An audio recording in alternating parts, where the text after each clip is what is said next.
FIFA, UFL, eFootball. What do these three games have that Goals doesn't? A whole bunch of stupid nonsense. Each of these games have so much going on that you do not know where to start. All of the packs flooding your screen and not knowing what matters and what doesn't. 4 different types of currency that you may or may not care about. A tutorial for each section in the game mode, and there's 10 different game modes. What about Goals? You play. Like you just play the game.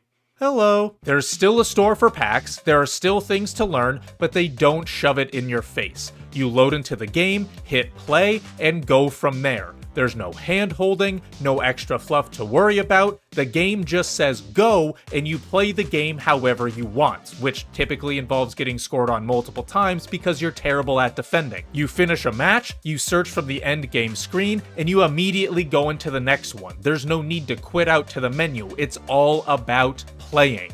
And the search time? Goals' entire gameplay structure is to have you be really bad at the game, get your ass kicked, ask, what did you learn, and go into the next match slightly better than before. Having a game that allows good players to be good and bad players to be bad makes those improvements, regardless if you win or lose, that much more meaningful. And it is actually worth improving on and progressing. The way you progress your team is different from the same recycled stuff we see in other football games. Players have potential, a very cool idea that gives value to low overall cards by giving them a very high potential, which can be used for playing or just by selling later on for a higher price. You can upgrade players by just playing the game. There's no need to go through some weird evolution rigmarole where you're just paying 100k to see a +1 overall improvement. What do you mean I don't have to worry about upgrading a player too fast so then they would be excluded from other EVOs?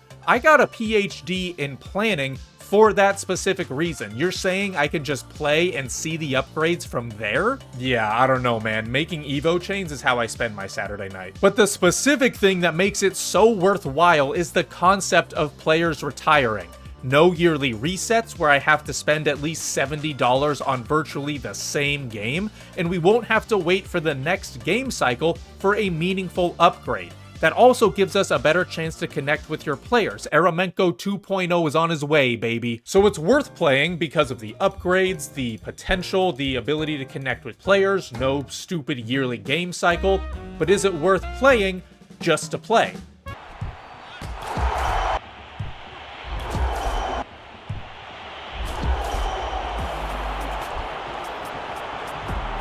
Yes, the answer is yes. Everything plays at 0 delay. The amount of attention that's gone into giving us a lag-free experience is worth it on its own. Each input will correspond to the player immediately doing its command. Now, granted, some players are just really bad, so they might do something stupid, but it at least makes sense because they have 48 passing. Wait a second, my center mid has 48 passing? Jesus Christ, yeah, no, that makes sense now. You'll start to understand what you want your players to be good at and what you can skimp on, like I just realized with my midfielder. Some players take ages to pass the ball, not because it's delayed, but because their first touch stat is so low, it gets pushed too far away from the player. My winger has 54 dribbling? What am I doing? But what's frustrating about Goals is with all of the effort that's gone into making the gameplay extremely responsive, parts of the game feel missing, both from a gameplay perspective and outside of the gameplay. The attacking AI will have this guy with 60 attacking IQ make a solid diagonal run into space, but my 99 attacking IQ attacker will just stand offside, or behind a defender, or just stand in general. He moves less than Mbappe, making defensive contributions. I mean, I don't know what to do here. I mean, all I can really do is call it stupid And I know what you're thinking. Dagnal, you just said a few minutes ago that the defending is skill-based. You're contradicting yourself. You're probably just really bad at the game. Arsenal sucks. You suck. I hate you. But here's the thing. I got top 100 in foot champs one time during FIFA 17, so I'm obviously the best gamer alive, okay? I also play this for fun.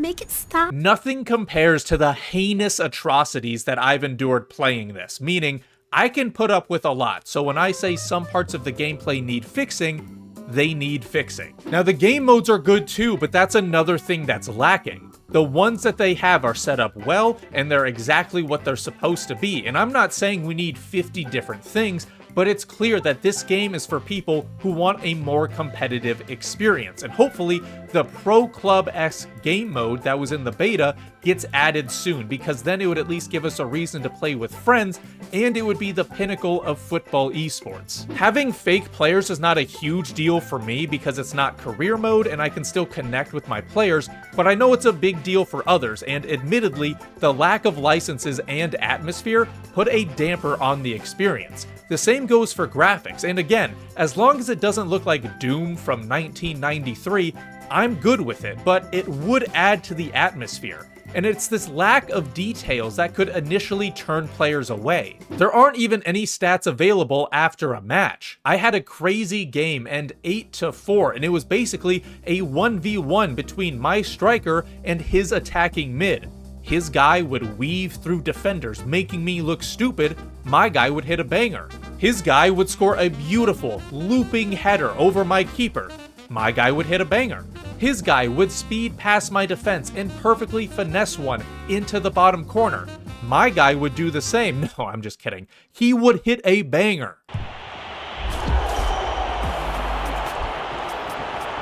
You're telling me that I could not see the stats of these two absolute monsters after the match? That's an insult to Kuder and Sultan. You apologize right now, Andreas. You can see the total stats of players at the squad screen, but it's the same stuff as FIFA, just goals, assists, and cards. And I know there's a goals per 90 and XG per 90 stat, but those are calculated wrong. Kuder has played the full 90 minutes each match, so he's averaging 3.5 goals per 90, not 4. Some club is gonna swoop in and buy him, Andreas. Don't make me lose him or else I'm coming for you. A lot of the game is solid. The core gameplay is very, very good, but the little extra parts, the cherry on top, the small details that genuinely wow you are missing. And I don't mean to be harsh on this game because I think it's bad, just the opposite, actually. I think it's very, very good. A free game that just came out having a better foundation than FC 26 and a team that's already listening to its community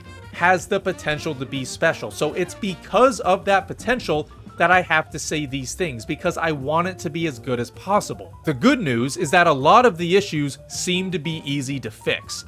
At least I think they are. I don't really know. I'm not a developer. Improving the attacking runs and spacing, getting some licenses for individual players or for tournaments, improving the stadium atmosphere, adding the Pro Clubs mode that was already in the beta, fixing the stats for players, or adding more in-depth stats like wins and losses for each player. Now, I'll repeat myself from a few months ago. Do I think that goals will be bigger than FC? No. I don't, but that's not an indicator of a good game. Do I think goals will be better than FC? Undoubtedly, yes. Oh my god, Kuder. Yeah, no, once he retires, I am so cooked.